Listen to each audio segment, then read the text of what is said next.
100 வருஷம் ஆகியும் ஒரு 2 வயசு சின்ன பொண்ணுடைய உடலை பாதுகாத்துட்டு வந்துட்டு இருக்காங்க. இந்த பொண்ணு தான் உலகத்திலேயே மிக அழகான மம்மி அப்படிங்கிற மாதிரி சொல்றாங்க. இந்த பொண்ணுடைய பேரு ரொசாலியா லோம்பார்டோ அப்படிங்கிற மாதிரி சொல்றாங்க. இந்த பொண்ணு டிசம்பர் 2, 1920ல நிமோனியா காய்ச்சல்னால இறந்துட்டதா சொல்றாங்க.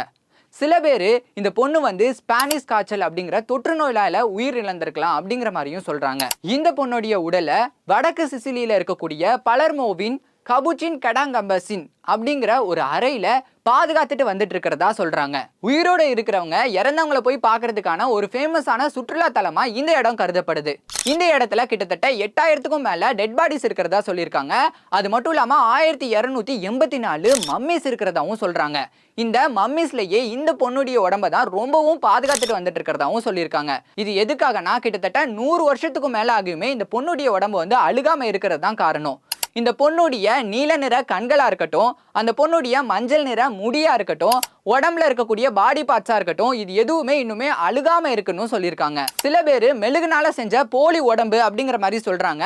சில டூரிஸ்ட்லாம் அங்க போய் பார்க்கும்போது இந்த பொண்ணு வந்து கண் சிமிட்டுச்சு அப்படிங்கிற மாதிரியும் சொல்லியிருக்காங்க. இங்க வந்து பேய் இருக்கு அப்படின்னு சொல்லிட்டு அந்த இடம் சுத்தியே ரொம்பவே ரூமர்ஸ் வந்து ரொம்ப நாளாவே வந்து பரவிட்டு இருந்துச்சு. ஆனா ஹிஸ்டரி சேனல் வந்து இந்த பொண்ணை வச்சு ஒரு டாக்குமெண்ட்ரி ஃபிலிம் வந்து பண்ணியிருக்காங்க. அந்த ஃபிலிம்ல இந்த மாதிரியான போலியான தகவல்கள் எல்லாமே போலிதான் அப்படிங்கிற மாதிரி உறுதி செஞ்சிருக்காங்கன்னே சொல்லலாம்.